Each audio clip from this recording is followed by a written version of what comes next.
Greetings gamers, and welcome to the 102nd livestream from the MisfitGamersStudios. I'm your host Vortex, and this is D&D Discussions. On today's episode, we have a new, unique homebrew that we haven't had before. We have a warbow coming from KosmycPurge. This one is going to be called Umbral Ember's Descent, and it's going to be interesting because we haven't seen a warbow before, and in fact, just doing a brief little history, warbows have not been an official weapon, so I am really curious because I did see a couple people, in forums and things post about warbows, but this will be the first one that I've ever seen, so I am really interested to take a look at this. I do not have Kage here with me today, so it is just going to be me, and I really don't have any other updates outside of what I've already posted in Discord. So if you want to get any of those updates, go ahead and join the Discord. Link is in the chat. But otherwise, I guess we can get kind of started. We don't really have any other reason for delay. So let me go ahead and bring everything up here. Cosmic, already saw that you're in the chat. Let's see. So don't know how to use Photoshop or any photo editing program. So merely screenshot 3 game bows used to paint crop. Use paint to crop them as best you could. Okay, excellent. So yeah, so we want to take a look at this real quick. So we have Umbral Ember's Descent. This is a warbow, as mentioned before, and it does require attunement. But before we get into the specifics, I do want to discuss the imagery because Cosmic did submit a brief description of what it was supposed to look like, along with some sample artwork. So we're going to take a look at that. I'm pulling up the description that I was given, and then we're going to see what this was all about. So, big red one is called Rust. That's the decoration and handle type. The red and black one is Black Cliff for the basic color scheme. And then we have another one that has symmetricalness and feather-like additions. So, I just want to make sure that I got that, but these would be replaced with red crystals that glow orange and emit a dim light. Okay, so as far as I understand from this, we have this bow, and this is, from what I understand, the Rust, which is essentially mainly has decorations in the handle type. So we're looking at the general overall look, and this handle type, from what I understand, is what we're taking from this particular bow. And then we have this particular bow that we're using for the color scheme. So we have, imagine this bow with this particular color scheme. And then we have this bow, which we are taking the featherings, the detailed featherings and symmetricalness of the top and bottom here, and transposing those as red gems that glow orange. So imagining this bow, that color, with these as red gems. Now, Cosmic, do I have that right so far? You say yes, but I think you said yes to just my first description, just the first bow's description. But overall, we're supposed to imagine this bow and this handle, this color, with different types of the crystal feathering. So I got bored one day, Cosmic, and because I've red and black to represent the fire and necrotic damage types. Yes, excellent. So I got bored one day, and it's because I've been doing a lot of work behind the scenes for MisfitGamersStudios. I had some fun with this, so I have a little bit of a surprise for you. So again, considering this bow, this color scheme, and these featherings, this is what I came up with, Cosmic. This is what your description led me to imagine as best I could represent. So not exactly, but this is my representation of Umbral Ember's Descent. The very bow that you wanted, with this particular design, in the right color scheme, with the featherings that look red, orangish, and have a slight glow to them. So I don't know how exact this is to what you were expecting, but based off of your description, this is essentially what I was able to muster myself with, again, no real skill sets myself in like Photoshop or anything else like that. But it was close. I didn't think it was too bad of a chance. But what do you think? It's pretty much spot on. Awesome. Well, I am glad that we were able to make that. I will go ahead and I can post this into the Discord for you if you want to use that in the future. So I am glad that we were able to make that come together for you. But yeah, so this is Umbral Ember's Descent. So with that, this is going to be a warbow, and it does require attunement. So it has to be, it does require a ranger, a druid, a ranged fighter. Interesting. Or a monk, optional. Okay, I kind of like the throwing out there of optional. Now I'm curious what is considered a ranged fighter. Now, Cosmic, do you have an idea of specific subclasses that would particularly fall for? Or fall under, or are you just saying that any fighter class that chooses to primarily use ranged weapons? I'm just really curious, is that like a roleplay limitation, or is there a specific subclass set that you're looking at? But otherwise, I kind of like it. You don't get enough love for rangers. You rarely see attunement for druids, which is really cool. And the monk, I'm really interested to also understand the optionality of monk, but at the same time, At the same time, I don't disagree with it either outright. I'm just really curious what the lore behind the optionality for monk is. Fighter with any sort of ranged focus build instead of melee. Okay, cool. So yeah, so just designed to, if you're going to be a fighter with range, you can't just pick up this bow. You have to be dedicated as a ranged fighter. So I kind of like that. A little bit of a role play limitation almost, if you will, because it would take more from the DM to understand. So... all right. And then it is a divine rarity. Oh, okay. So this is... Rangers do need some love. So this is part of Cosmic's divine scale set. So we have reviewed a couple of the other items from this set before. Cosmic, remind me, again, is it 6 or 7 items designed? The scales are designed to be given out at the late game for the party, kind of as the... almost as the final, the final gift from the campaign, but then there's late game plus 6 items for the party, right? So it's kind of like late game plus. Obviously, you could see here level requirement 18 or above only. So this is kind of, they're getting to the end of the game. They get these scales, and as we've mentioned before, when they're on their death saving throws and they fail to, the scales will activate, and then they become some sort of armor, weapon, or item that the party is able to use, this being one of them. And of course, they're typically given out based off of who the player is in the character. I figured out how my mind works and how I create items, this might be the best item for a monk. Okay. I'm going to keep that in mind. I'm going to see if I can apply monk, like a monk character to this. So I'll keep that one in mind. They're also a way to make up for the 6 legendary items they sacrificed to break the chains.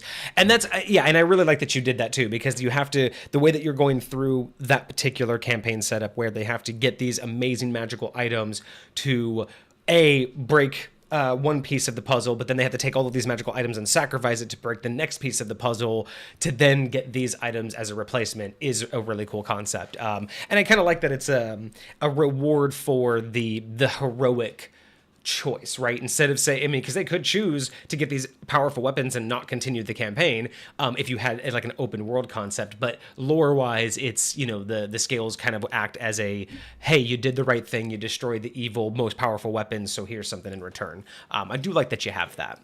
So yeah, that's the rarity for divine. Damage is a 1d10 plus your dex modifier as piercing ammunition. Gotcha.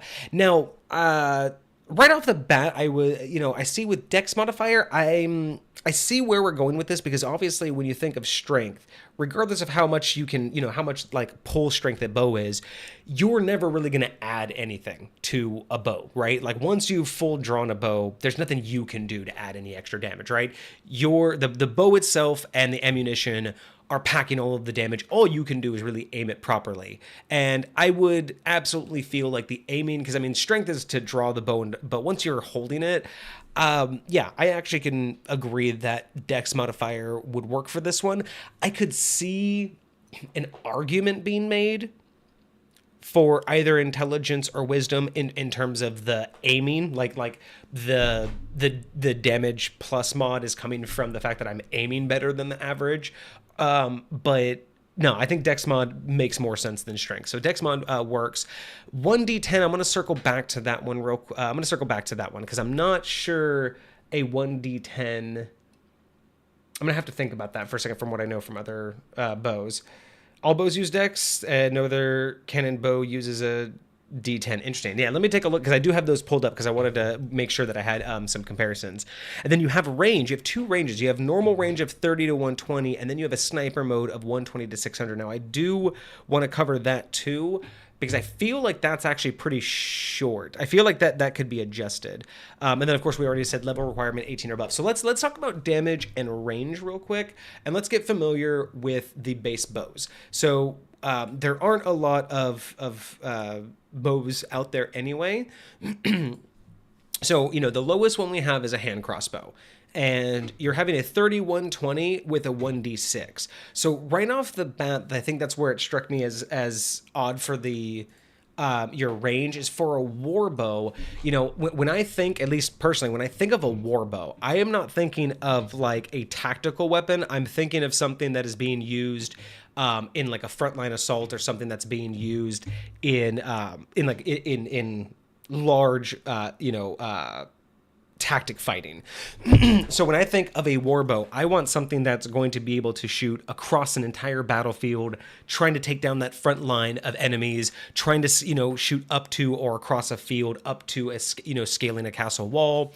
I would expect that my approach to it would be that a warbow is much different than your standard hunting bow, like a short bow or a long bow that can go somewhat farther distances. But I would expect this thing to have a little bit bigger of a punch than the standard distance of a hand crossbow. But we do have the 1d6. We go up to a light crossbow with a 1d8. And that one's already going to 8320, and that makes sense for a crossbow. And then we do have the heavy crossbow. Now, Cosmic, you said that you weren't sure of other bows. Now, standard bows, no. Now, we do have a heavy crossbow at 1d10 damage. So, thinking of a war bow, now, I think this might actually work towards the 1d10, because once we go to short bow, we go back to a 1d6, which is equaling a hand crossbow, which I do think makes sense, right? If you're thinking about what a short bow is, the draw strength, a hand crossbow with the mechanics and designed to, alleviate the need to like pull back and what you can engineer it for, it makes sense that the hand crossbow equates to a short bow, and therefore the long bow at 1d8 is about the same as a crossbow, right? A light crossbow is meant to mimic, the better version of your standard archer. So it makes sense that the crossbow does the same amount of damage. And then at longbow, we have 150, 600. Short bow has 8320. But the heavy crossbow at its 1d10 has 100, 400, right? So I'm trying to imagine like where, we have 3 crossbows, but only 3 short bows. And if we think about the fact that the hand crossbow goes along with the short bow, we have this crossbow, the light crossbow goes along with the longbow, in terms of it's even a little bit less in distance, but same in damage. So in that particular case, I would expect that this would do the same damage as what we would think of as the next stage up in bows, which would be the war bow. So I imagine that they would match in damage, but I would think that the war bow would go further. So my initial knee-jerk reaction would be that the war bow's minimum range would be the 100, 400, and its maximum range could be like 200, 600. That may make more sense, because then you're able to have this bow concept that you're bringing into the front lines of being able to shoot across a very long battlefield while everyone's setting up. Now, granted, that's a very specific type of large battle. When I think of war, and especially with D&D, I think of like the old school, large scale battles when you actually had sets of troops and commands that you had to do. So if this is going a different direction, I'm thinking the alternative could be something akin to a much more, compact bow, something in between a short bow and a heavy crossbow, something more akin to like a modern assault rifle that you would see in the military, something more tactical that can do both long and short range. If that's more of the direction, I can see it. But yeah, based on the fact that if a short bow has longer range but the same damage as a hand crossbow, a long bow has more range but the same damage as a light crossbow, I would think that this war bow in succession would be the same damage as a heavy crossbow but further distance. And I love the idea of a sniper mode, though. Like, it almost makes me imagine that what we should have done, and I actually almost did this for aesthetic reasons, and I'm now kind of mad that I didn't. I'm wondering, Cosmic, if you should put lore-wise that there's 2 strings. if you put in a second string that's under more tension, you could lore-wise write that in, that if you shoot on the left side of the bow, that's short range, and if you shoot on the right side of the bow, you're going to get a longer range for the sniper shot. So that would be kind of a cool, interesting little lore aspect, but I love the idea of not just having two different ranges, like, the 30 to 120, but really having this extra distance. I think that would be really cool. Whether that's magically powered or there's like a second string, I think that's fine. But range-wise, I don't know. I just feel like I'd want the minimum range to, again, be at least the minimum of a heavy crossbow. And then that sniper mode, I do agree that sniper being up to 600. But I would expect it to be like, if you're sniper mode, this should be 200, man. Like anything under like a good distance should be too difficult to hit, right? Like the idea of a sniper. I mean, I'm thinking about like even like a common modern day sniper scope. The closer a target is, the much harder it's going to be to actually identify it. So I'm thinking if you had the 100, 400 here, that's an amazing range for a warbow. And then you could have this 200, 600, but have really good precision, which would be really interesting. However, considering standard D&D battles, again, I'm thinking from just the name Warbow, thinking like larger combat scale. In a standard combat, you're not going to really be under, you're not really going to be 100 feet away constantly. So it does kind of make it more difficult if you do want something that's going to be in your standard combat. And considering your campaign, considering when they're supposed to get these scales, you're most likely going to be in close quarters combat a lot. So most of that probably goes out the window simply because it's not going to contextually work at those long ranges. But if anything, I would at least consider increasing the maximum on the low end and increasing the low end of the maximum on the sniper side, just to indicate that it really is meant for much further combat. But use case, if if it's going to be mainly standard combat, you are going to want something that has, a 30-foot without disadvantage. So I don't know. Take that for what it is. I think the damage is spot on. I even like the extra dex mod damage, but I think the ranges probably could be messed with a little bit depending on your intent. All right, so we have lore, which we always love. All right, lore. The Umbral Ember's Descent is technically a replica. The original is even more powerful despite it being an unfinished prototype. Before the creation of the prime material plane, another being, who eventually became the universal god of archery, for their invention... Oh, I wonder if that was supposed to be a link. For their invention for a proof of concept for a non-magical and non-melee damage weapon. The original Warbow's name, as well as its creator, are lost to history. The original Warbow was only made to shoot 3 universe-altering arrows. Umbral Ember's Descent is merely a completed, perfected, and somewhat modernized, yet ironically nerfed version. Before they created the original Warbow, combat was purely melee or magic. Ranged attacks weren't even a concept. Eventually, the original Warbow was conceived and crafted enough to be functional, but never truly finished. It is rumored to be sealed away somewhere in the Feywild, with the intent that the local wild magic can hide the original Warbow's aura, leaving it still undiscovered after millions of years. That's a very, very interesting build of magic, or a build of lore there. Really interesting take, and I think the first time we've seen any true background of the creation of your setting, Cosmic. So we've talked about, I think all we've really had is the goddess, that's part of the campaign, the goddess that they're going to go save and get the scales from. But this is like the first time we've really heard of a lot of backstory and a lot of, like world building. So that's really interesting. I'd love to hear more about the original bow and the 3 universal arrows. I'd really be interested to know like the concept behind the arrows. Interesting. Yeah. And then I would love, the lore just makes me definitely want to understand more about how people learned of the original one, who started recreating it. That's going to be really interesting.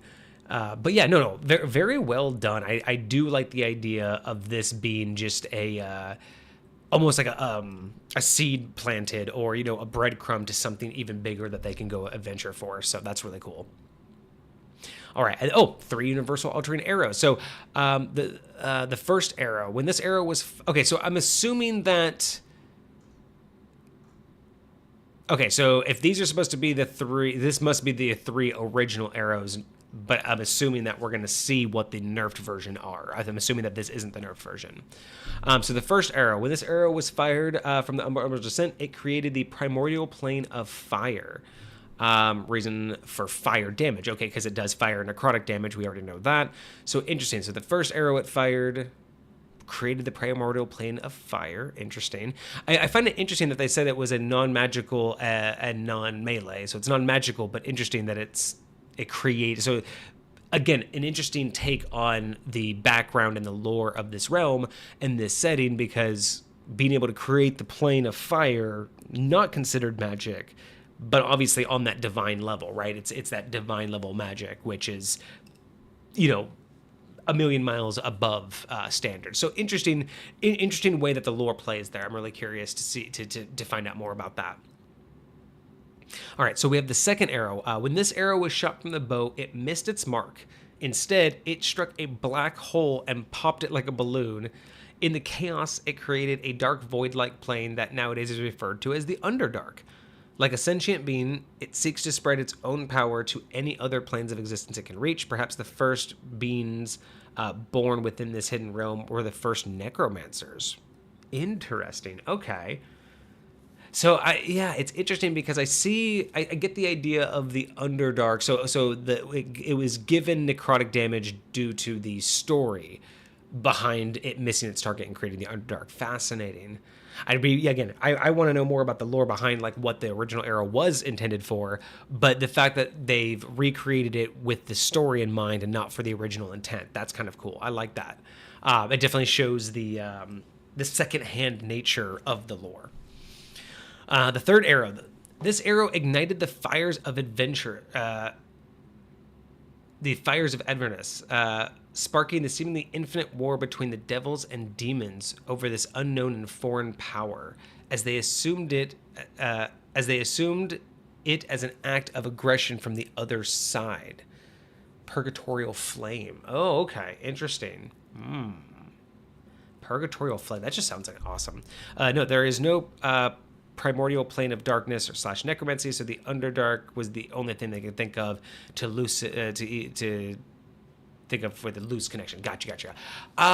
Yeah, because I mean, unless you wanted, because you really wanted like necromancy, and unless you wanted to go like the plane of chaos, that could have done it. There is the negative plane. I mean, you know, it could have, since you already did the primordial plane of fire, you could have technically had it come from the negative plane. But I mean, I don't think that the Underdark. I mean, again, with your lore, you already have the primordial plane of fire. I don't think it's a bad idea to have your own personal lore for the creation of the Underdark. But it's kind of difficult to have to come up with where does the necromancy come from if not from a specific plane. The original warboard created 2 planes and ignited a third. Gotcha. Interesting. I do like the idea of purgatorial flame though. I'm interested to see what that one's going to be. Still trying to figure out where the tie-in to a monk is, but I'll see if I can figure out where your mind is on that one. All right, features. While attuned to this weapon, if your dexterity score is less than 18, it becomes 18.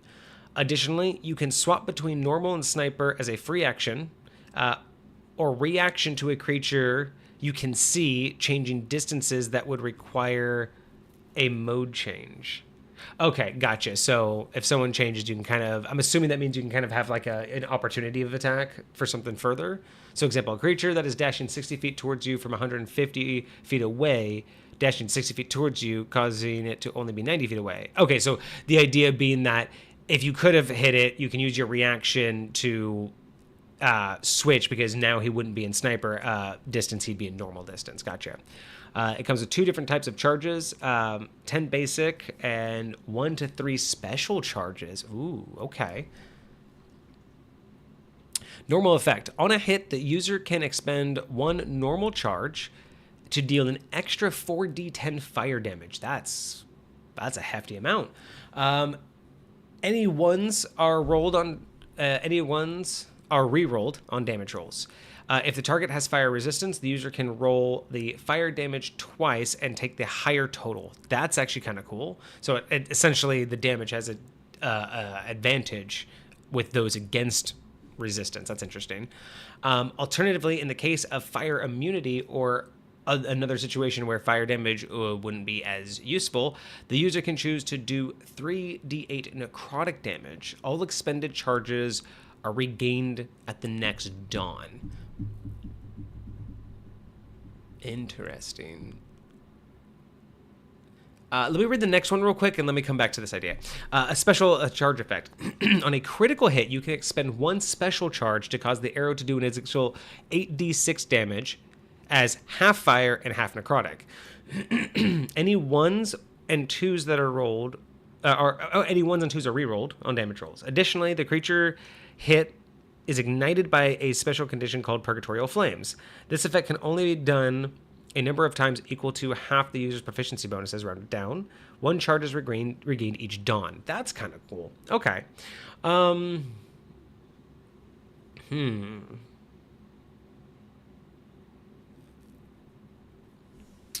So Purgatorial Flames will automatically happen.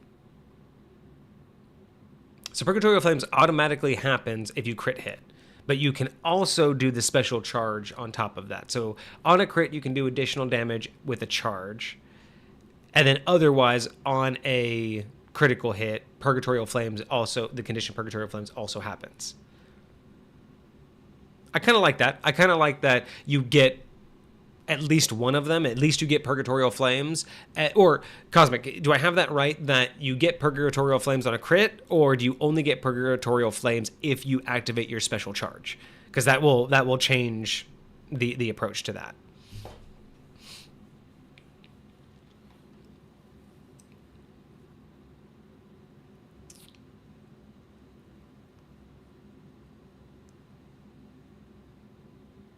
So, and then while I'm waiting for that one, so on the normal charge effect, it's tied to the special charge. The damage is for any crit. Gotcha. Okay. So, so only when you crit, you can use a special charge. When you do the special charge, it will give you extra damage and Purgatorial Flames. That's okay. So that's a lot to wait on a crit. Like, because you only get a couple charges. You're waiting for a crit to do the special charge. So, I mean, I like the ideas, but I think the thing is, it's trying to be too situationally appropriate. It's trying to offer itself to too many situations. I think what I would do is you'd have to decide upon firing, like for normal damage. Personally, it's like a charge effect. I would say that upon firing, you would have to choose the damage instead of it being like a situational basis. I mean, again, you're going to know the creature that you're fighting, but I would assume that it would be upon firing that you have to actually decide what damage you're going to do personally, which could also tie in if you like the idea of the multiple strings. You could actually have like, you know, a string for each type of damage, which would be kind of just, again, lore-wise, how you're charging it. One side of the bow does fire, one side does necrotic, and then you have a third string for the sniper. Or, again, each side has, like, 2 strings, you know, so one side does each damage, and then you have, like, different, the different lengths. That would just be an interesting lore way to tie it in. But, yeah, I think for the normal effect, I don't know. I just feel like it would be cleaner to just say that you can expend 1 normal charge and deal an extra 1d4 or necrotic. And I think, I mean, I would personally say that, I mean, I see why you're doing more fire damage. I think the idea is because it was more initial, the idea of creating the primordial plane. But really, I would like to see those as the same damage. You know what I mean? Like, just because I'm not fighting someone who's immune to fire, you know, this bow at this level, I would rather him just have the opportunity to do necrotic or fire and then get the same damage either way, especially if I'm spending a normal charge, right? Because if they're immune to fire damage, getting a lesser amount of damage out of the bow, I don't know if I could justify that in the lore. And then with special charges, I like the idea that it does something on a critical. And I haven't read Purgatorial Flames yet, but having something that you have to get a crit and then you have to choose to do a charge, which then itself does two different things. It is a little messy and it's a little complicated. What I would like to see here is one of these things activate on a critical, and then like Purgatorial Flames. Let's read the Purgatorial Flames real quick. So, Purgatorial Flames, the target takes 1d6 fire plus 1d6 necrotic damage at the start of each of its turns. The condition has no saving throw and can only be extinguished by being teleported into a body of water deep enough for it to be completely submerged. The ignited creature sheds bright light for 30 feet around it and the dim light for an additional 30 feet. It gains no benefits from darkness or invisibility. Any water or similar liquids within 10 feet that is not inside a sealed container of the ignited creature vaporize instantly. So the idea is that once they're ignited, they can't go towards a body of water, and it does require the teleportation. So, excuse me. So yeah, I think with Purgatorial Flames being just so devastating, I really would like to see that you have these normal charges that you can add. I can either spend a normal charge when because it says on a hit. But I would like to say, normal charge, I can do one of the two. I would like to see the damage is the same. I can just choose which one it is. I would really like to see that I can also, if you want to make this one step extra, when you spend a normal charge, instead of doing, because that does, so I would say like what you would do is like on a hit, you can spend a normal charge to do either fire or necrotic. And then additionally, if you spend a normal charge, you can spend an additional charge or special charge to add additional damage and like cut it in half. Like I like the idea of doing both of the damages or one of them, right? I really like the idea of splitting that up between the normal charge, doing one or the other, and a special charge doing both. But I think Purgatorial Flames also needs to be split out. And I really think that Purgatorial Flames makes more sense on a crit. I think the special charges is just that. It's just a special charge, right? You can either you only have a couple of those. And if you really wanted to make it like super like extra hard hitting, I would just say that you can only use a special charge after you've used a normal charge. So the idea is that you can use a normal charge on a hit. And then if you use a normal charge, you can use a special charge and it just keeps adding damage. That's also then split in half. But Purgatorial Flames requiring a special charge, which also requires a crit, just seems like it's a lot behind a lot of red tape, and I think Purgatorial Flames sounds like it's hefty enough to be by itself. Because I mean, 1d6 and 1d6 isn't a ton of damage, but we're talking that if they don't teleport, it's just consistent. It's like that deserves to be by itself on a crit, but special charge, I don't think it's. I think it's kind of deserves to be a bridge. I think there deserves to be an in between the normal charge and the Purgatorial Flames.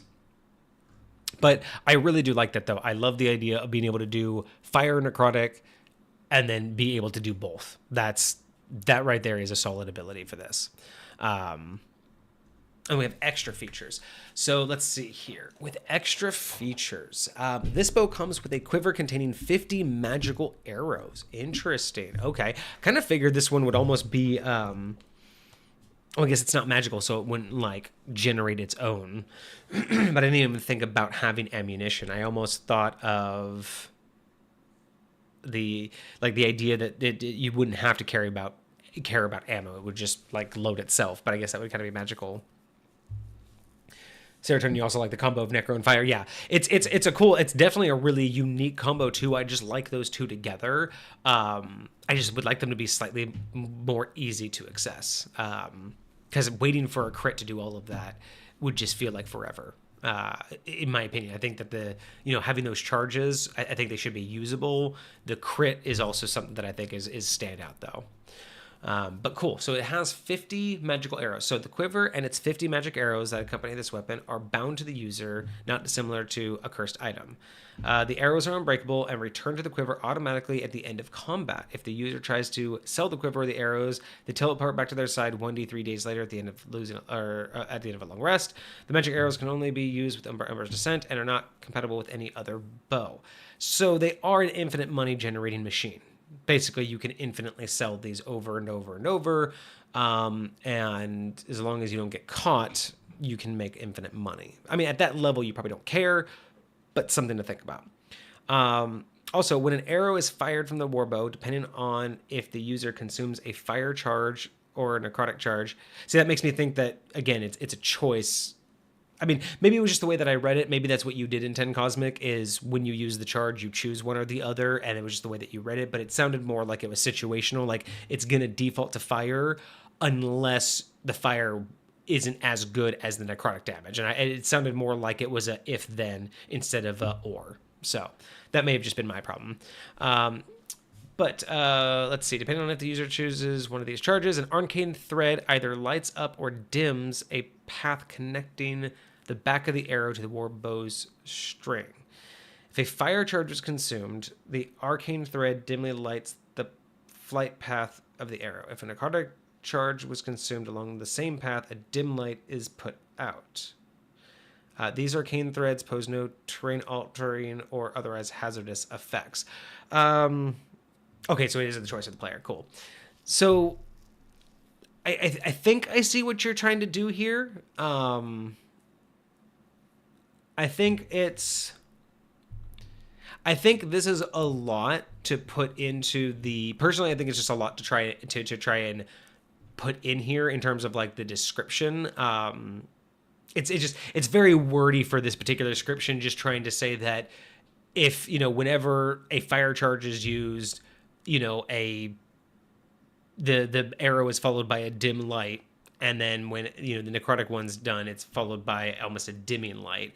It's very wordy, and it almost makes it like seem like it's going to do something, but at the end of the day, it's just a visual. So I don't know, maybe I would reword that just to kind of clean it up, or just leave that for like a DM note almost.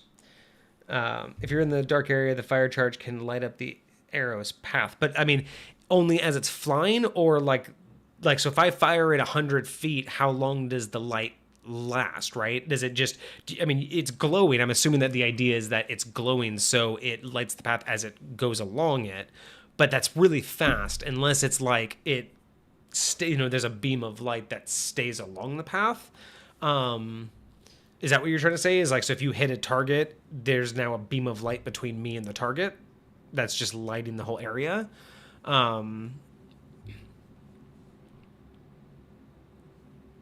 And then if it's the necrotic one, it's dim light. So they both put out light. So the beam, that beam is the arcane thread. Okay, but the point is just to just basically tie the bow and the target by a beam of light.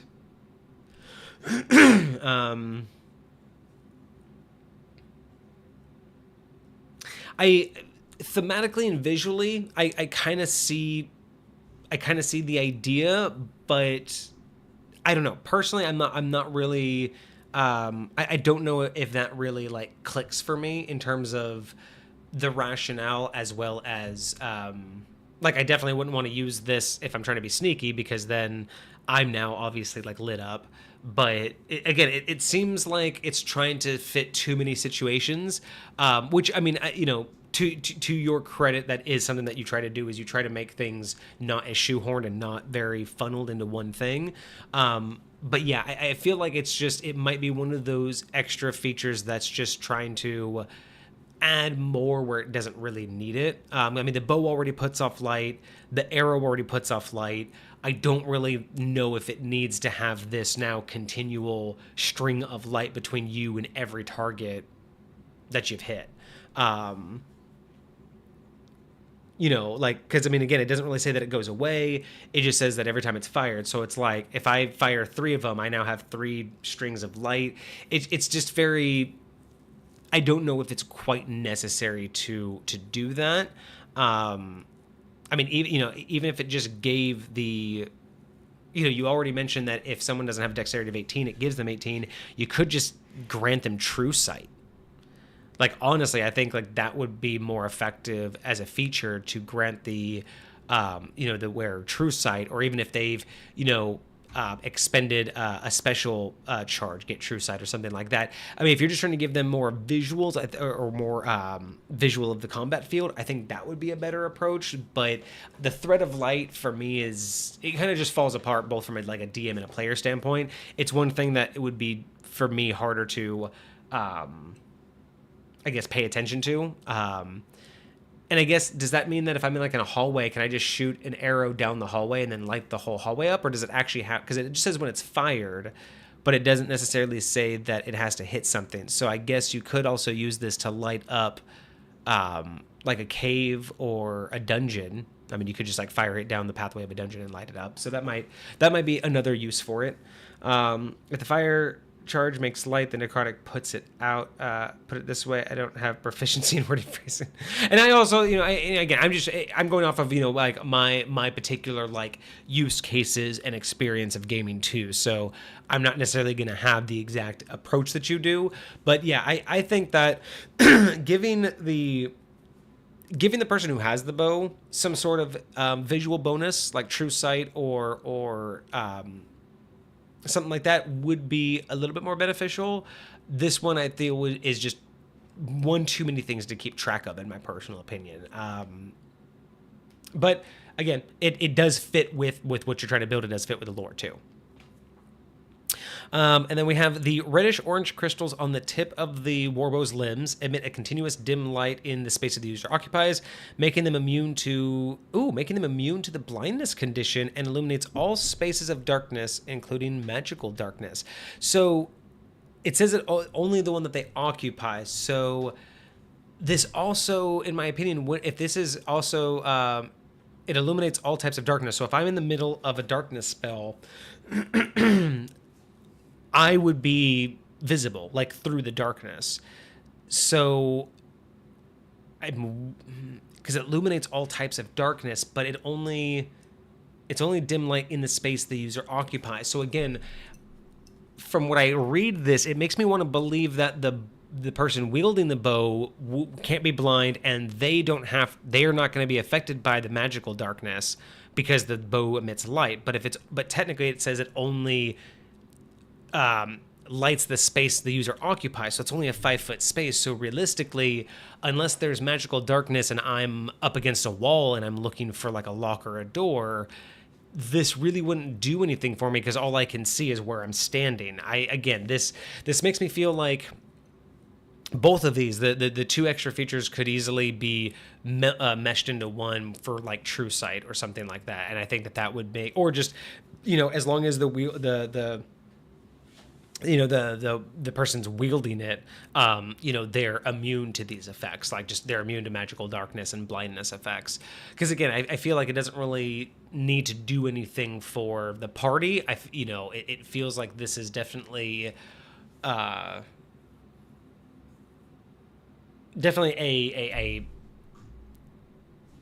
what's the word I'm looking for? This is where Kage usually comes in handy. It's a good weapon for a support class. But that also brings other ideas, right? Because if you're trying to get this idea that it can light the way and everything, well, it's not supposed to be magical, so you don't want to give it any magical spells. Like the idea is it's only supposed to have 2 damage types. So yeah, because really it's supposed to do a bunch of damage and it's supposed to make you be able to see. So, and you have 50 shots. So I'm also, okay, so it's interesting that you get 50 shots,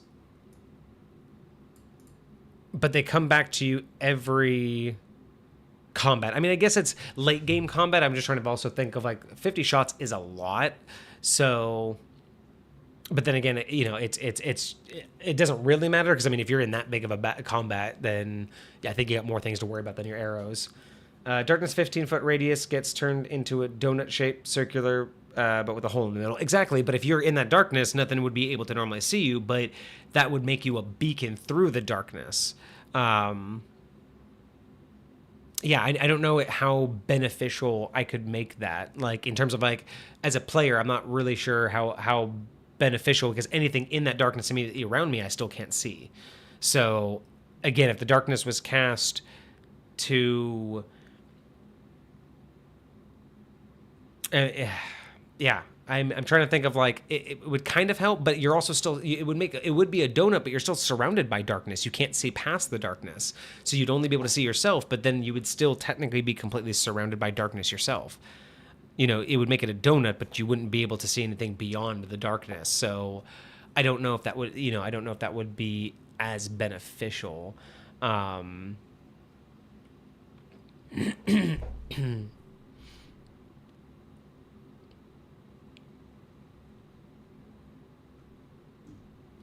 So, excuse me 1 second.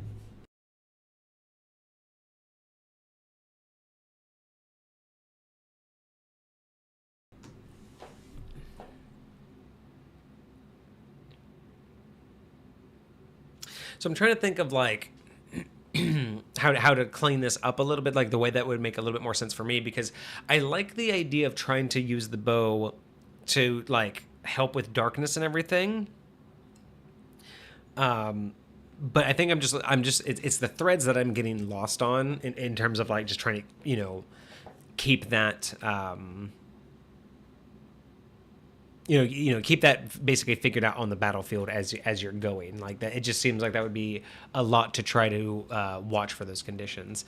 So I'm also trying to think of, like, this as, I'm still trying to think of it as useful for a monk, and I'm also trying to think of it as useful for the party in general, right? Because we've seen a couple of these other ideas, the scales, right? The other scale items.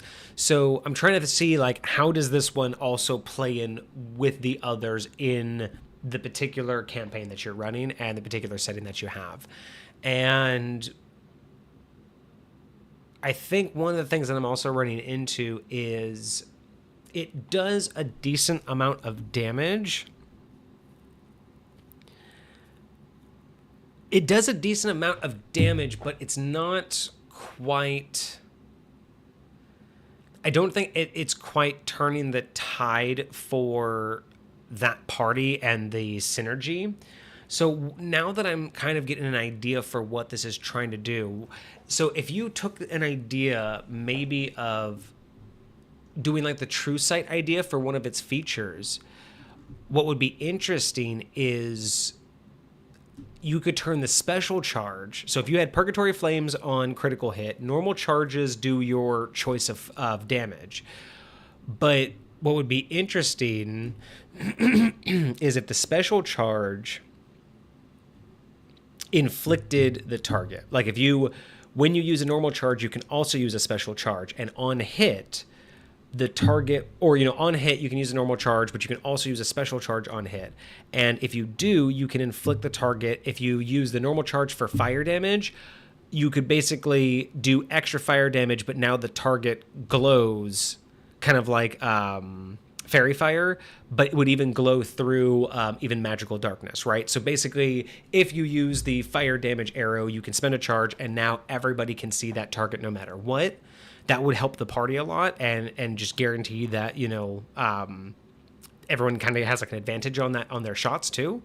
And then if you use the normal charge to do necrotic damage and then spent a special charge, you could essentially inflict the target with blindness or a condition as if they were in, they are now suffering a condition as if they were in magical darkness. So as far as they're concerned, they're in magical darkness, but nobody else is.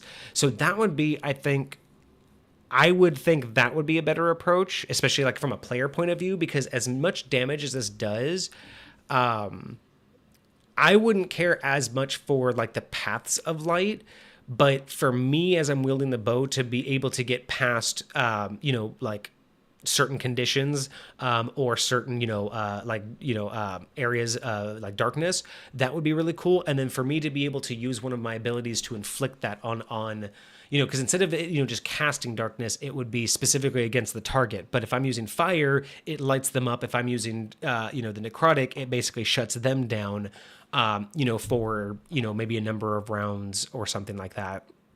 And I feel like that would be more synergistic with the rest of the party, and it would feel like it would go better with a lot of the other items, because the other items are, again, they're trying to weigh out the party and give them the benefits to the BBEG, right? And right now, at that late in the game, I don't really feel like this is giving the party a huge advantage as is, because the fire and necrotic damage are nice, but unless, like, you already know the BBEG too, right? So it's a cool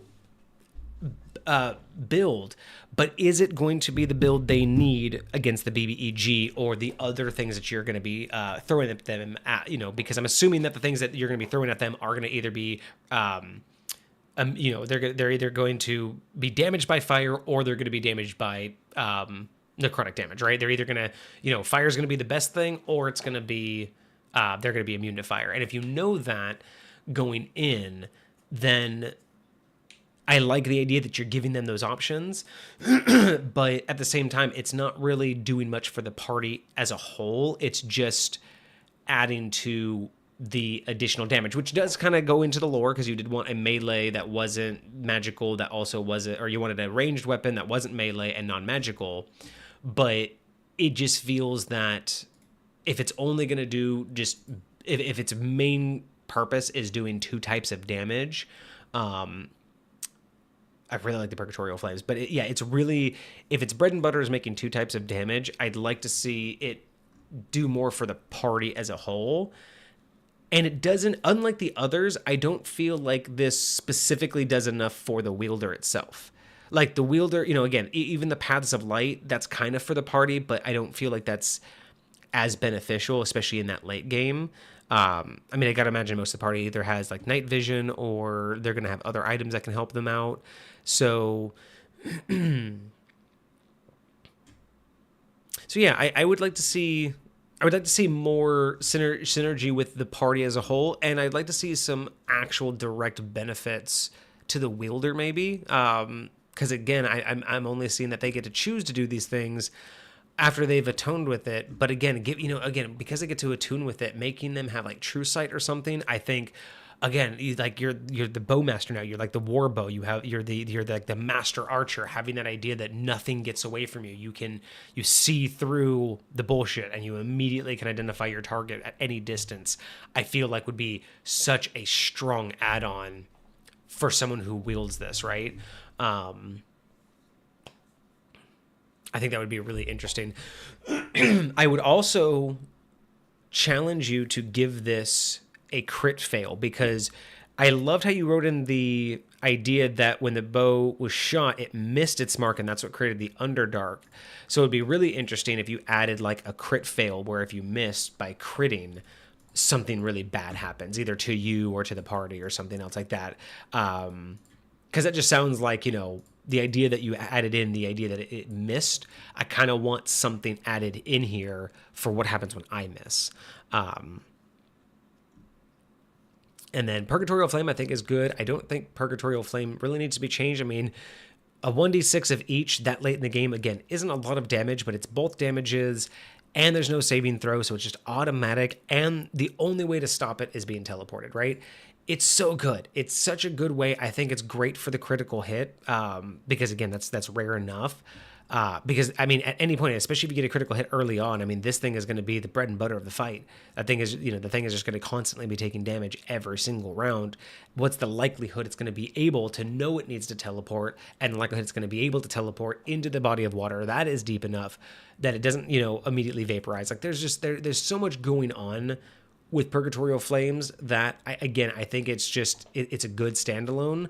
And that's like really the only thing this thing does for the whole party, but hiding it behind the critical and a supercharge, I think might be a little bit much, but I do think supercharge, has a home. You know, I think the option of having a normal charge to do a specific damage type, I think is spot on. Being able to do both, I think, is good for a charge, but again, it's just not doing enough for the wielder. Like, as a player, like, again, so trying to come off not just from a DM point of view of like trying to handle what this thing can do in combat, from a player point of view, if I'm playing in this particular campaign and if I knew about these items, right? I don't think your players actually know about these items, but like having read a couple of these items, I would say that this one is probably not one that I would be rooting for, because I don't feel like I'm getting enough from it. I don't feel like I'm doing enough with it outside of, unless we're really going against enemies that are weak against fire and necrotic damage. I just don't feel like this particular thing is really going above and beyond in terms of how the other ones started to feel. Like, the other ones felt like they would be turning the tide of battle. This one doesn't really even feel like it has like a... Yeah, I don't know. I wish Kage was here because he could help me pinpoint the words better. But I feel like, yeah, the biggest thing, it's not really a team weapon, and I don't really feel like it does enough for the wielder, you know, to turn the tide of battle and to turn that level of gameplay when you're in that, you know, that game plus. So yeah, I think, yeah, I think it's a cool idea though. I really love the concept of a warbow. I think that there's definitely room for a new type of ranged weapon. But again, a warbow, maybe not the right word for this particular one, just because I think of a warbow as something that, again, you usually used in mass combat. But I also feel like one thing it's lacking is you have this cool concept of a sniper mode that you have to switch between these two things, and that's how you can get some extra distance out of it. But beyond that, the sniper mode doesn't really get highlighted either, right? Like, there's nothing that really, like, it just gives you more range, which is cool, but I feel like it doesn't tie back into anything, right? You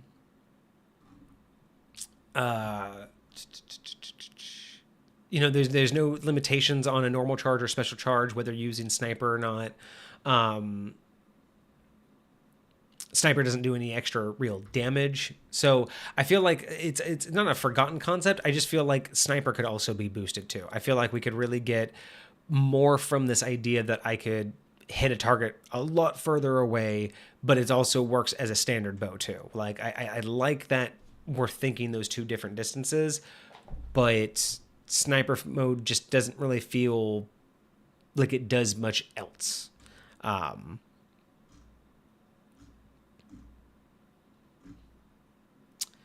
But yeah. Otherwise, though, I love the lore behind it, and I love what it does. I think fire and necrotic are a really unique combo. I really like that. I really like the use of the normal charges. I like the use of the damage. I like that you can't crit fail. Well, I guess you did already mention that, is if you're using the charges, only ones in damage rolls. No, I take that back. Only ones in damage rolls. So I still think that there should be a what happens if you crit fail with this thing. I mean, even if it crit fail, you lose that arrow, like, permanently to the Underdark. Like, you can go get it back, but it's randomly somewhere in the Underdark.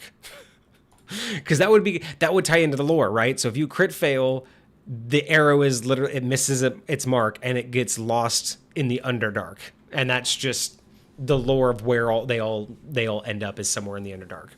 That would be really interesting.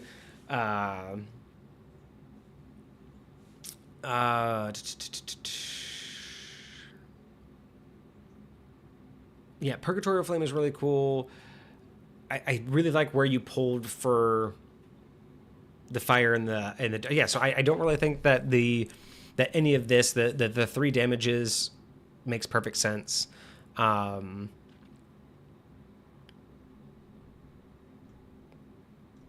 I just think maybe adding something a little extra for sniper giving the wielder a little bit more, and then maybe adding a special effect that's a little bit more team-based. Maybe those are like just the 3 pointers I would give to this one to help move it in a better direction. Because as of right now, as nice as that damage is, I just don't know if it's going to match well with the others at that stage in your game. And I'm also curious, I'm trying to figure out too, like, monk-wise, where a monk would benefit this the most. Because again, even if we're talking about the idea of the monk being a fighter, the monk, well, no, that wouldn't work either, because the monk wouldn't benefit from the light up area of even magical darkness, because this has, I mean, you say monk, I know you meant ranged fighter, like the fighter itself has to be very range specific. I don't know if you intended the monk to also have that specific requirement where the monk would have to be a ranged monk build, but and that's the other thing. It's like, I would think that if you gave, again, if you gave something like True Sight, that would kind of make more sense for a monk. But there's no movement that this really grants. It does get you pretty far from the target if you're using the sniper mode, which is kind of nice. But yeah, I didn't really get like monk vibes from this. I do see ranger and druid in this a lot. Fighter, I can kind of understand too. I like that you mentioned it with ranged fighter. I do kind of see this with druid though, because fire is very purifying. So that I can kind of see that. The Underdark part and the necrotic part, little bit of a stretch for a druid, but I like that you're opening up the option depending on what the party is going to be. But yeah, I just feel like as a magical weapon, it's awesome. Like if this, I should also put it this way. If it were just a magical item for any day D&D use, if this was like less of a showcase and more of a full review, this would probably be getting higher remarks, because as just a weapon, like just as a magical warbow, this is hitting a lot of marks that I think D&D has missed, right? Like I mentioned, like it would be great to actually have an official warbow as an alternative to a weapon. And I think this is hitting a lot of good marks for a warbow that would be magical, right? Like being able to do different types of damage, having different modes for different distances. This is hitting a lot of those marks, and I'm way here for it.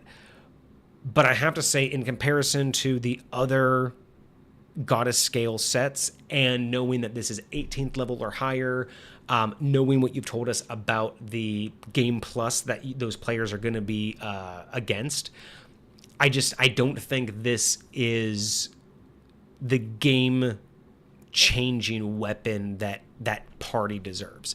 I think that there's a lot more that could be done, and I don't want to say a lot more. I feel like there's more that could be done to make this more stand out and more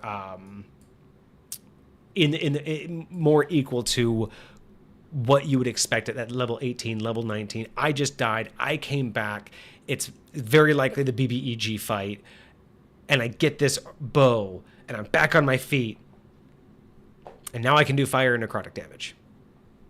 I hope I get a crit to light him on fire, but hey guys, I'm back on my feet with fire and necrotic damage, and I just, that doesn't feel very game changing. Coming back and being like, oh my god, I can see everything. I can see what he's wearing. I can see anything he made invisible to us, right? He can't go invisible to me anymore. The party can't see him, but I can sit there and tag him, right? That sounds game changing. Changing it to where if you use the, like I was mentioning, if you use a normal charge and then use a special charge to cast like Fairy Fire when you use the fire damage, or cast blindness on them when you use the necrotic damage. Those are things that when I just came back from death on the BBEG fight at level 18, 19, or 20, I want to come back with a vengeance. I want to come back and be like, don't worry, guys, we got this. Because sometimes on those bigger fights, just someone coming back onto their feet isn't enough. But being able to come back and have a whole new bag of tricks, not just extra damage, I think that's what people are going to want to see and what those players are going to want to feel from that. And that's why I'm thinking just a few tweaks to this could really make it stand out. But what I do have to check real quick, Cosmic, is I don't remember, are we still on... Are we still doing...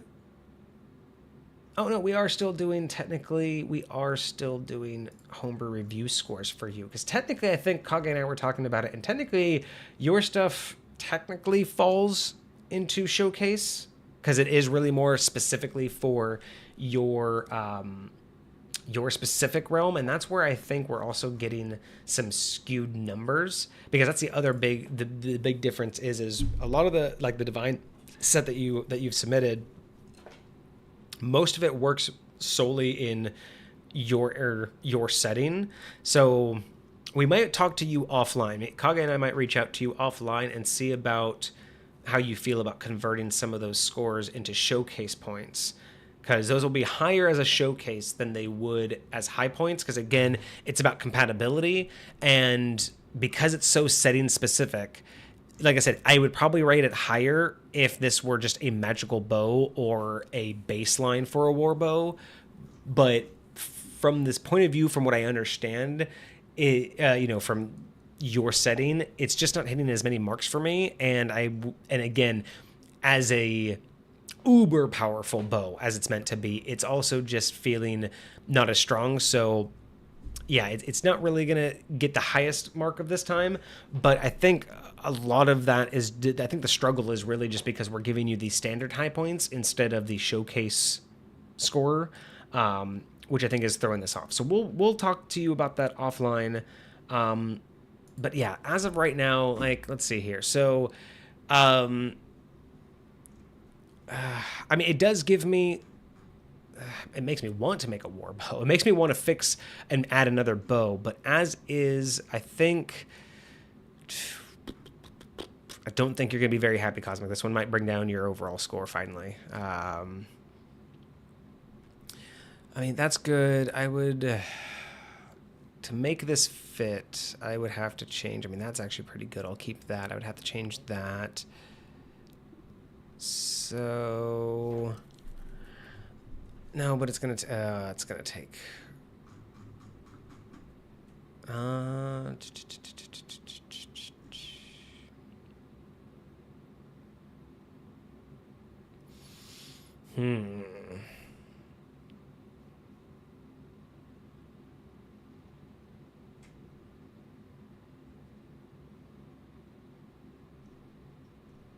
Oh, there you go. Now I just thought about it, because the original bow is lost in the Feywild. If you crit miss, you lose one of your permanently lose one of your 50 magical arrows, and where it goes is with the original bow. It gets lost in the Feywild wherever the original bow is. That would be an interesting lore aspect. So I'm teetering between two scores. I'm just trying to figure out where it officially lands, because it's...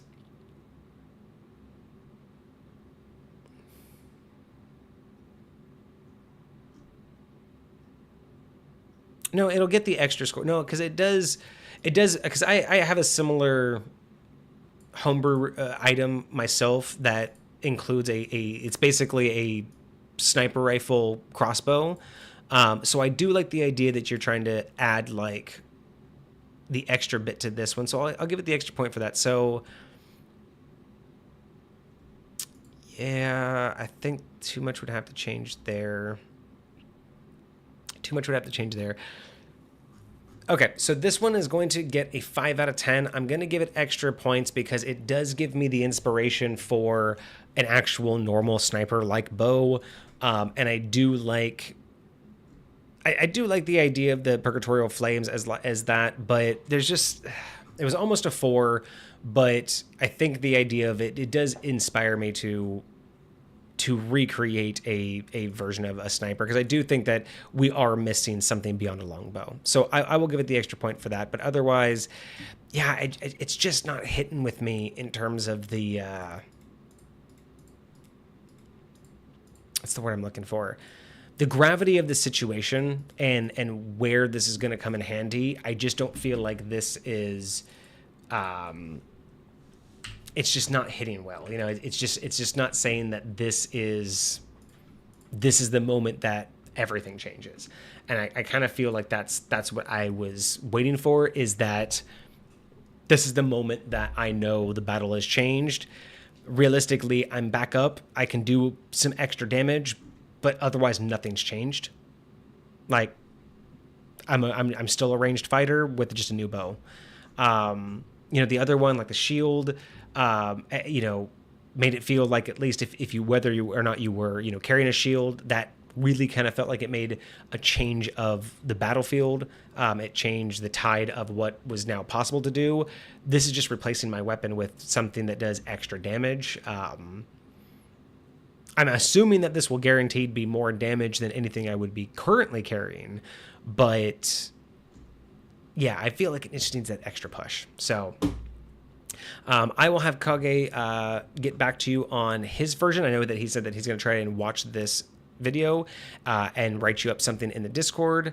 He will also be able to update you on what your new average is after this. But we will, like I said, we'll also talk to you offline a little bit, specifically about the Goddess Scale set, because I think that may be worth translating over to our other rating system for showcases, and then that might bring your standard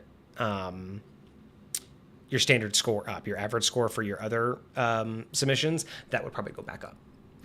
So we'll have to talk to you about that. But otherwise, yeah, great idea. I really liked the concept. I really feel like the extra features is where you could do a lot of the cleanup, and then maybe just reconsider what to do with special charges. Those are kind of the things I would do. And then again, just think about doing something more for sniper mode than just adding distance. I just feel like there could be a little bit more going on. Even if it was like sniper mode, like teleported, the arrow that distance or something like that. Like just something a little bit more to make it feel more than just I have to, an extra distance meter. But then again, maybe I'm off on that one. Maybe Kage would disagree with me. Maybe that's all sniper mode needs to be, is just added distance. You know what I mean? Like maybe there really isn't any reason why you need to add anything more to sniper mode. So maybe I'm off on that one. I'll see what Kage thinks. I'll be looking forward to his rendition if he posts it in the Discord. But yeah, I'm really curious to know what you guys thought. So if you guys are watching this on YouTube, let me know in the comments. Let Cosmic know in the comments what you thought of Umbral Ember's Descent and what you thought about my review of it. If you really like the visual, I'm very happy that you like the visual. Thank you so much for that. I had a lot of fun putting it together. Cosmic, I will submit that the visual for you in Discord, so you can take that and use it as a reference point, mock it up and do anything else that you would like to do with it. But I am very happy and humbled that you like it. It was a lot of fun to put that together, and I just kind of wanted to surprise you with it. So thank you so much. But again, thank you very much for submitting this. I really would like to see, again, I am so excited when we finally get the complete set. I think Kage and I both have an intent to have an entire episode where once we have all of your items, once they've all been reviewed, we want to do an episode where we just sit down with all of them and just kind of talk about the synergy between all of them and what that campaign would look like as each of them popped up, or if once they all popped up, what that final battle would look like. So we are really, really looking forward to that. Let us know if you make any changes, or if you made any, critiques or anything like that to any of the items. But otherwise, once we have all of them and once they've been all reviewed, you can look forward to a big sit down that might happen on a Friday. But yeah, we definitely want to sit down and really look at the synergy between each and every one of these items, how they're going to affect each type of class that they could go with, and see how they're going to play well with each other, right? Because that's the biggest thing that we're missing right now, is that global synergy of the entire items and the party. So bear with us, but yeah, the sooner you can get them all. I think you're still working on a couple, right? I think these aren't 100% complete yet. So I don't know if you have, because I know we haven't received all of them yet. So yeah, but look forward to that. Really looking forward to seeing that happen and see what else you guys can do. But I hope you guys really enjoyed this. Serotonin, thank you so much. It was a pleasure. We will be here again next Monday with another review. Every Monday is Review Monday. And then Friday we'll be back with some more D&D discussions. I don't know exactly what's going to happen on this Friday. I think we have another kind of history of episode coming up, but I'll take a look at that. I had to talk with Kage and see if he's going to be here. Crystal Shard Staff is one of the works in progress. Ooh, Crystal Shard Staff. That one's going to be interesting, because I remember what you talked about with the Crystal Shard. We'll have to do a refresh on that. Okay, but yeah, I think that was really good. I think I might call it early today. I know I normally do 2 hours, but I've been doing so much work this weekend on the tavern in the back room. If you guys are interested, you guys can see photos, some behind the scenes photos of that posted in the Discord. But yeah, I don't know if it came across on stream, but I am exhausted. So hopefully I was able to keep up the energy for you guys. Sorry we won't be going for the full 2 hours. But yeah, this was a lot of fun. I hope you guys really enjoyed it. Like I said, if you guys have any comments, leave them in the comments for us. Like, subscribe, do all the things. You know how it works. If you guys want to give Cosmic direct feedback, or if you want to just talk with the rest of the community about, different homebrews, if you want to submit your own homebrew or even submit ideas for us to talk about on Fridays, you can do that in the Discord. I will pop that link into the chat. And if you like this episode, if you missed anything from earlier in the episode, or if you want to see any of our other episodes, you can see all of our live streams on YouTube. We have all of those posted to our VODs channel, so I will post that link in the Discord or in the chat as well. So yeah, if you want, please join the Discord. We'd love to see it there, where you can submit ideas, you can submit homebrew, or you can just generally chat with us and get our ideas, ask us some questions. But otherwise, that's going to be me. I hope you guys had a fantastic weekend. I hope you have a great week ahead of you. Thank you for joining me, Serotonin, Cosmic. I think that's all that we had today. I don't think anybody else showed up, so it was great to talk to you guys. Appreciate you for keeping me company. I will be back on Friday with Kage for more D&D discussions. Cheers, guys.